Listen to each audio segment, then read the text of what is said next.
everyone.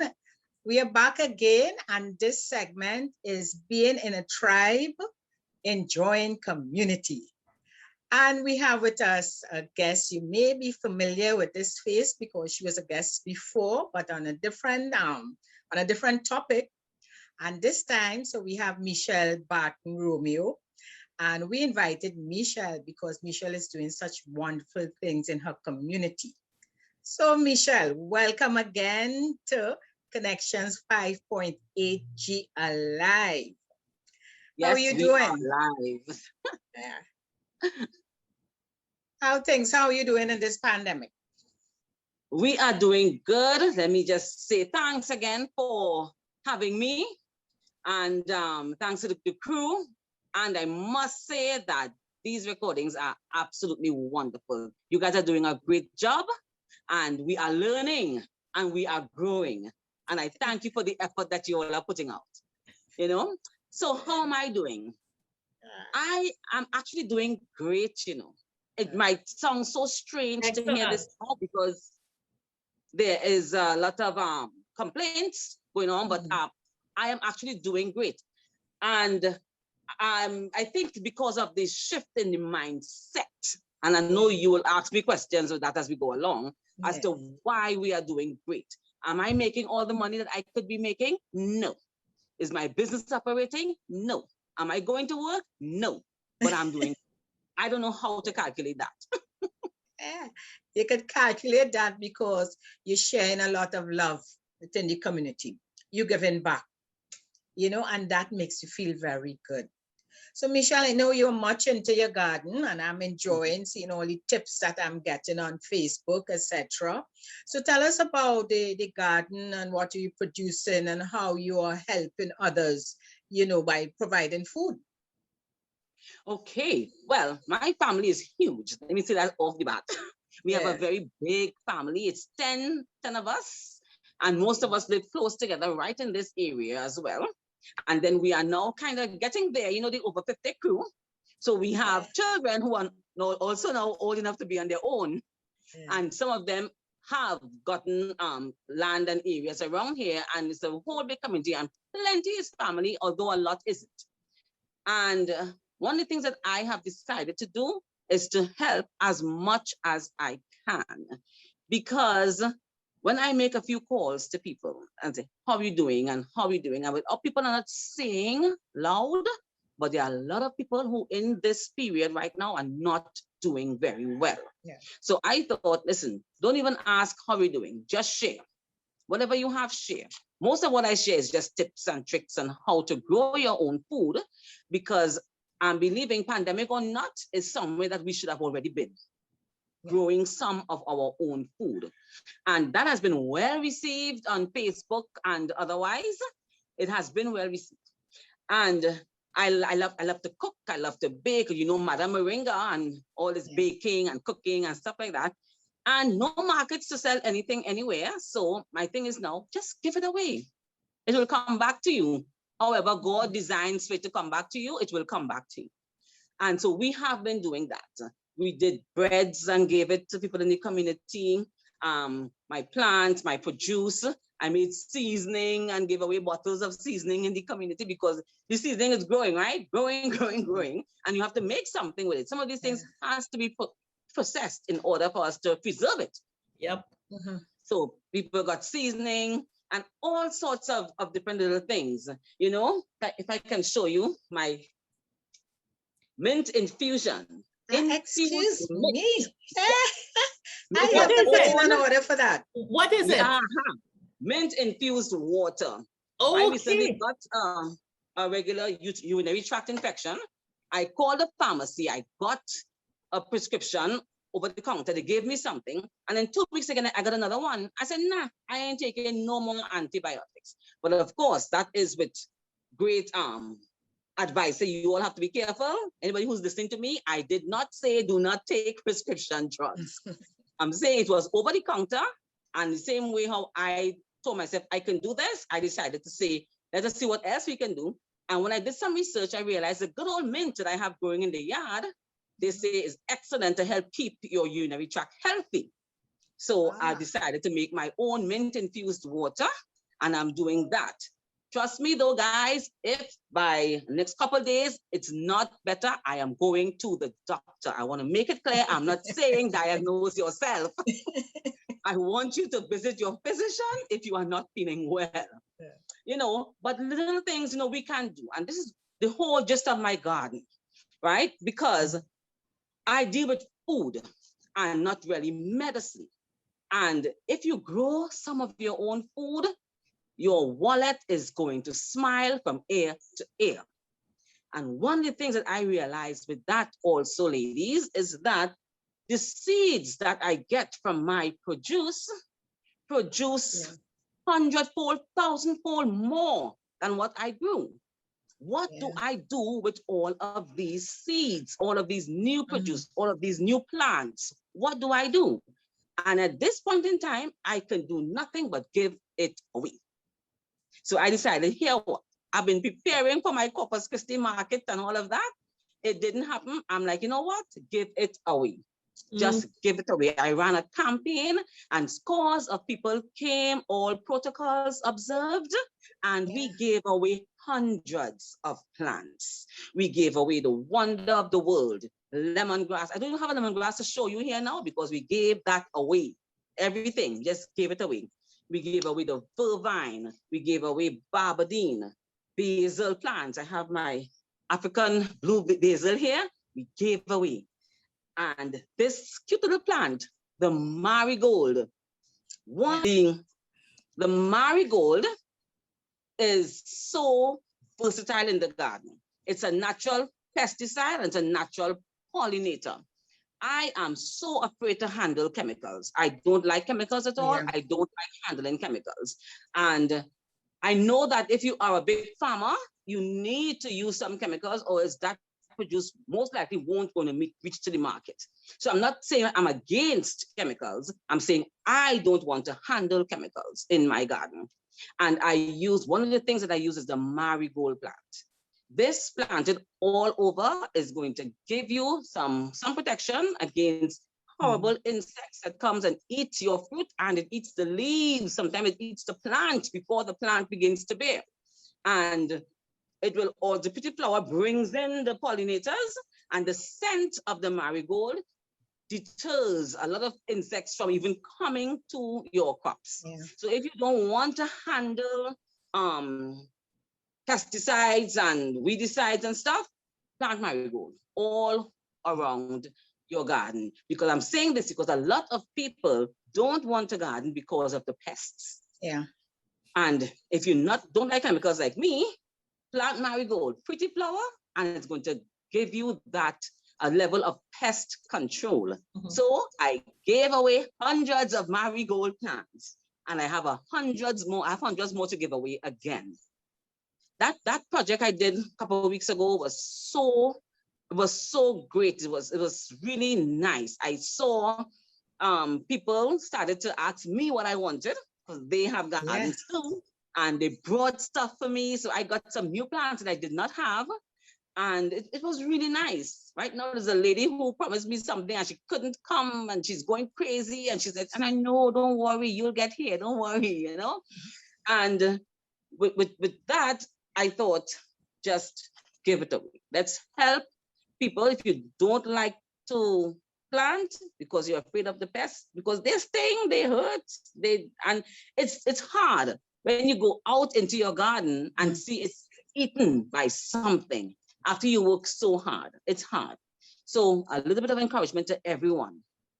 Marigold, if you don't have, I'm going to give you some, just so that you can see the difference and you can plant something. And then you would have to give.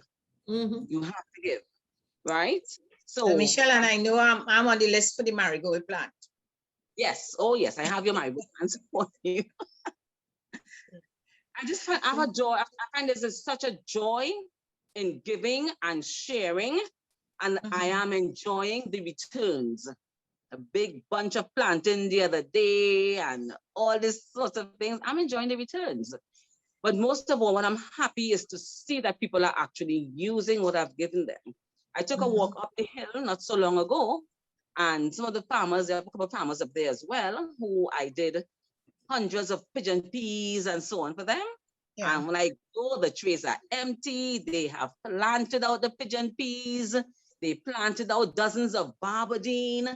And listen, in a few short months, that's going to be income for these people who are not Yes. working because construction is closed.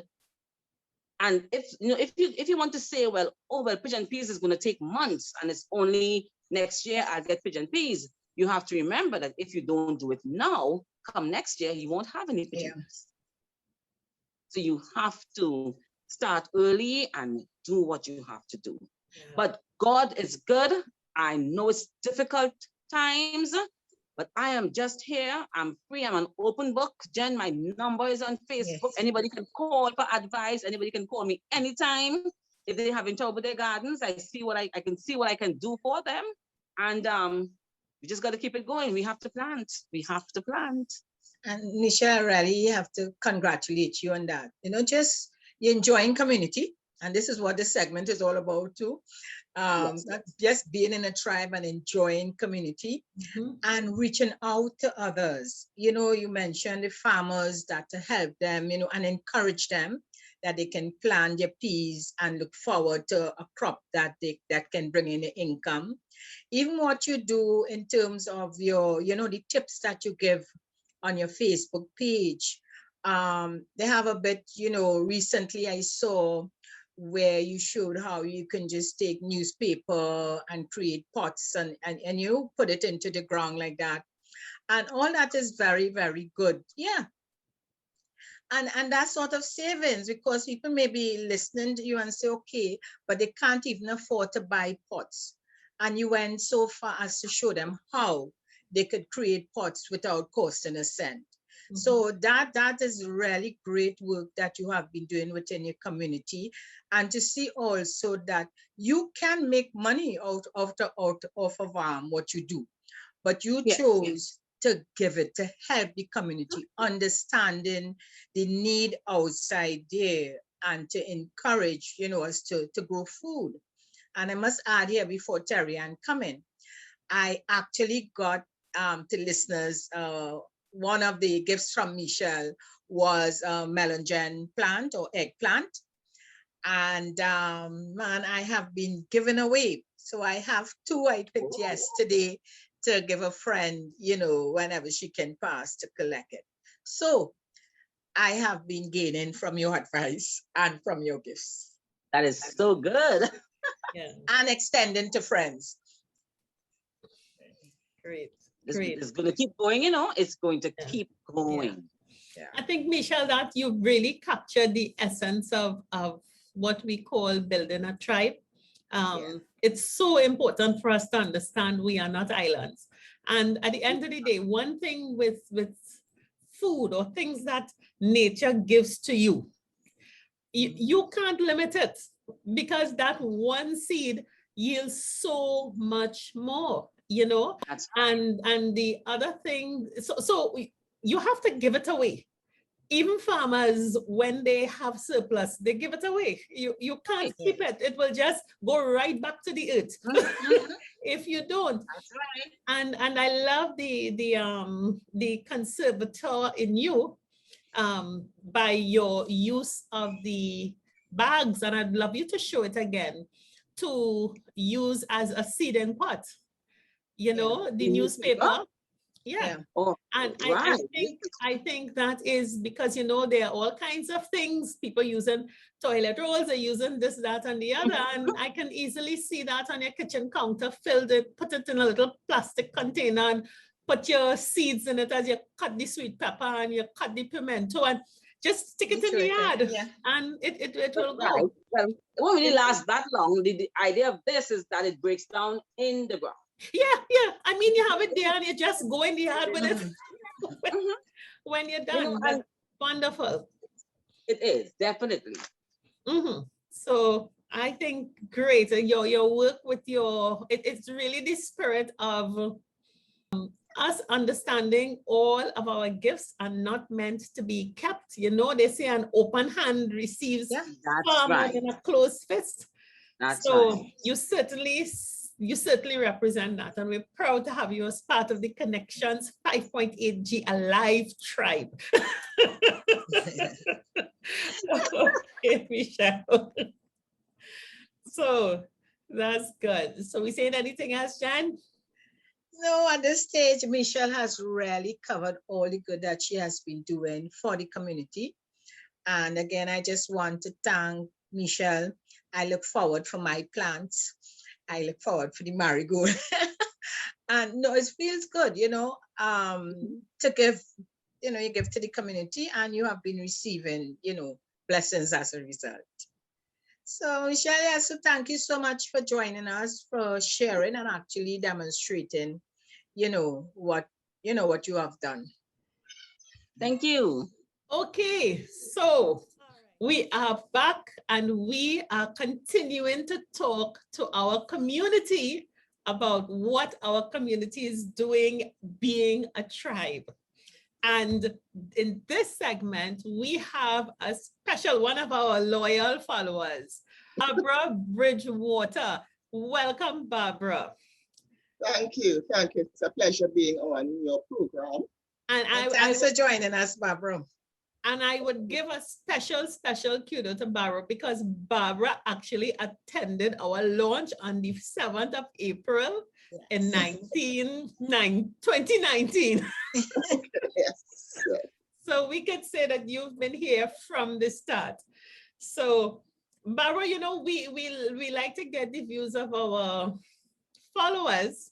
And this conversation is just you tell us what Connections has meant to you. What has the journey been like with us? What are you seeing? Well, I would like to say that in the first instance, it's a great idea because being in that 5 to 8 G Alive group, it's really a transitioning period.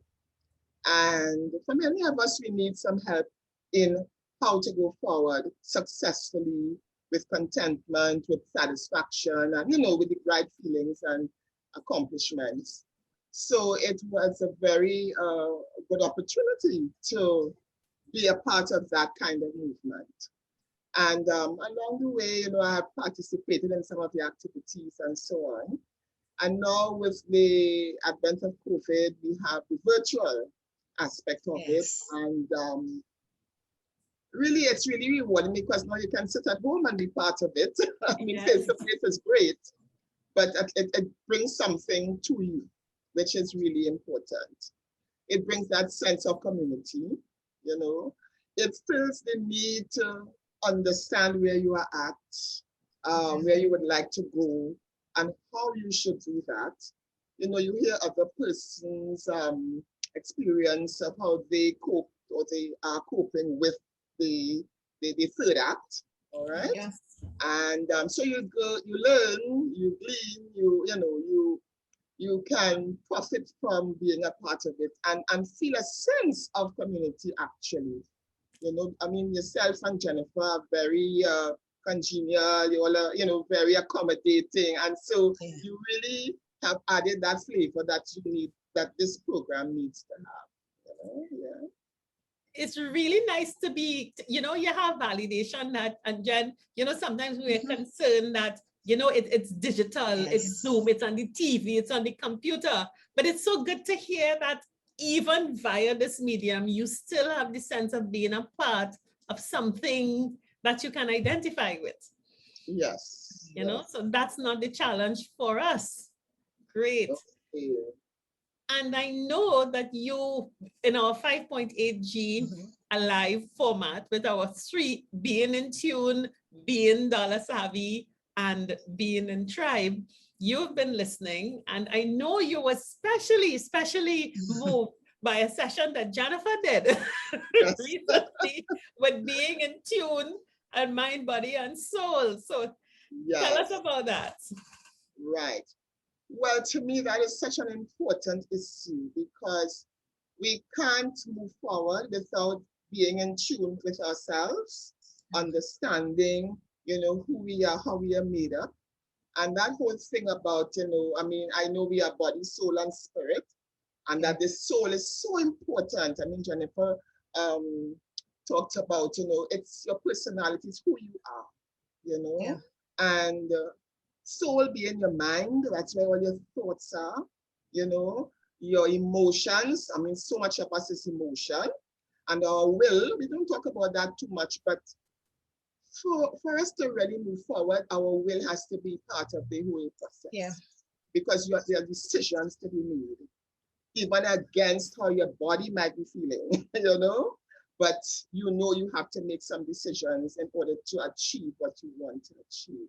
So really it was the forum that really stuck out at me, and Jennifer said some really good things about how to be the person that we all would like to be, the giver, the person who leaves a legacy, that kind of thing.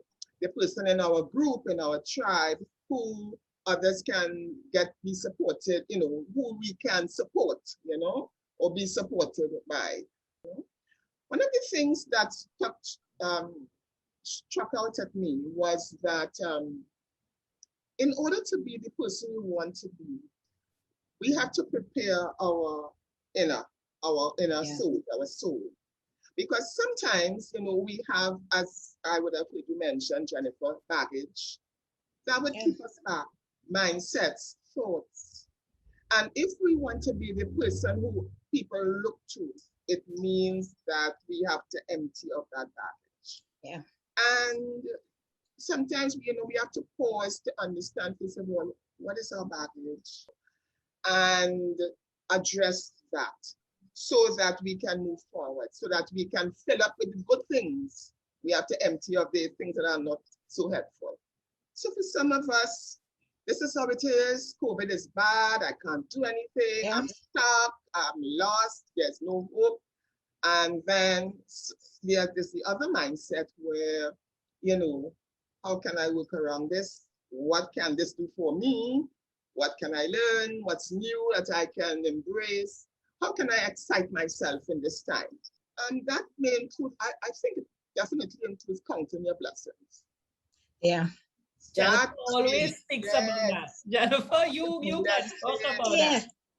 Barbara, first of all, Barbara, it is really thanks for your endorsement, definitely with our program. And I must say, it's a great feeling, and I know Terry-Ann feel just like me, to know that, when we created, especially when we started, switched to the 5.8-year live, and we put it in 3 segments, it was to ensure that we reach people who are at different stages in life. So some people may be going through the financial stage, and they really, what would have been said at that dollar savvy will just jump at them again in tune, like yourself and community. So it's really good hearing you, give that endorsement, for our program.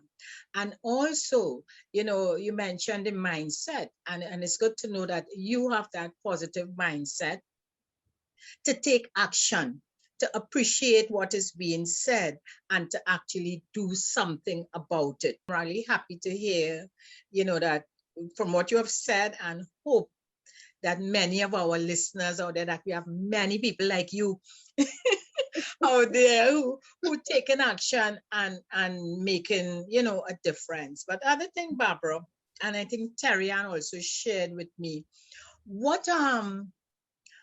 how did you step out of your comfort zone? What you did that was different after listening to the program? Well, one thing I could say, and I'll be honest here, when Terry-Ann said to me, well, would you mind, coming on the program? I said, yes. I will stop saying no. Right, yes. This is an opportunity, all right? The time and the program has presented an opportunity, and we really have to get out of our comfort zone sometimes, and especially further up, because what are we waiting on, right? So this is the time. And the thing about it is, we talk about using your own skills, and you're very perceptive, and yes, everyone has it in them. But I would like you to, I know you also do a lot with community based on skills that you had in your second act. And I want you in a little 2-3 minutes to just give our listeners a sense of who you are, what you used to do, and how you've converted those skills to working with your community right now. Always a teacher, once a teacher. And then I went into life skills, which is what really opened up this whole sphere of self and values and attitudes and that kind of thing, developing the self, you know. And it was amazing, you know, what it opened up for me. And I've used those skills in helping young people, especially teenagers and so on, to see themselves differently. Where even in the prisons, I've done some work there with the male and female inmates, children in communities, schools, and also through the games that I've created. I've had much fun and seen much that can be done through games in developing skills in children and helping them to be better people, you know, and being.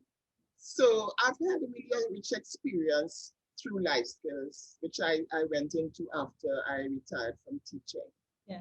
So is it safe to say that in your second act, you did a lot of life skill training with youth, people from the generation before you, and now you are with the Connections 50 Plus tribe, turning those skills and now looking at putting them to your own personal use and reaching out to your own tribe, our own cohort.